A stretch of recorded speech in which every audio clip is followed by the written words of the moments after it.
તો સુરતના બારડોલીમાં મેઘ તાંડવ। બારડોલીમાં ભારે વરસાદ બાદ બચાવ કામગીરી। શિવશક્તિ સોસાયટીમાંથી 15 લોકોનું રેસ્ક્યુ કરાયું છે।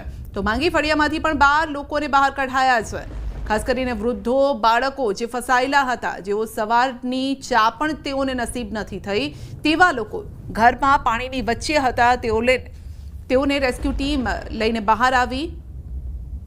તો બારડોલીમાં અલગ અલગ વિસ્તારોમાં રેસ્ક્યુ કરાયું છે। ભારે વરસાદ બાદ લોકોને જે મુશ્કેલી નડી રહી છે તેમાંથી બહાર કાઢવાનો આ પ્રયત્ન થઈ રહ્યો છે। તાપી જિલ્લામાં પણ સવારથી જ વરસાદી માહોલ। જિલ્લામાં વ્યારા સહિત અનેક વિસ્તારોમાં સવારથી જ વરસાદનું જોર છે। વરસાદના પગલે પંચાયત હસ્તકના 9 રસ્તા ઓવરટેપિંગના કારણે બંધ કરાયા છે। વ્યારાના ભાનાવાડી ગામે કંસારિયા ખાડી પરનો કોઝવે પાણીમાં ગરકાવ થયો। કોઝવે પરથી પાણી ફરી વળતા સ્થાનિકોને મુશ્કેલી નડી છે।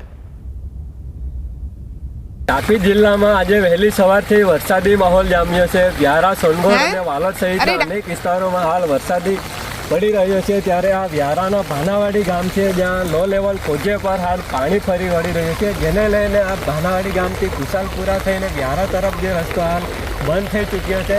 વહીવટી તંત્ર દ્વારા અહીં ખાલી ચેતવણી સૂચક બોર્ડ મારીને સંતોષ માનવામાં આવી રહ્યો છે। દર ચોમાસે અહીં સ્થાનિકોને અવર જવર માટે મુશ્કેલીનો સામનો કરવો પડી રહ્યો છે। ત્યારે તંત્ર અહીં ક્યારે આ નવો પુલ બનાવવાની તસ્દી લે છે તે જોવાનું રહે છે। અને ખાસ કરીને આ ચોમાસા દરમિયાન જે લો લેવલ કોઝવે પર પાણી ફરી રહ્યું છે, જેને લઈને આજુબાજુના વિસ્તારમાં ખેતરોમાં જતા લોકોને પણ મુશ્કેલી વેઠવી પડે છે।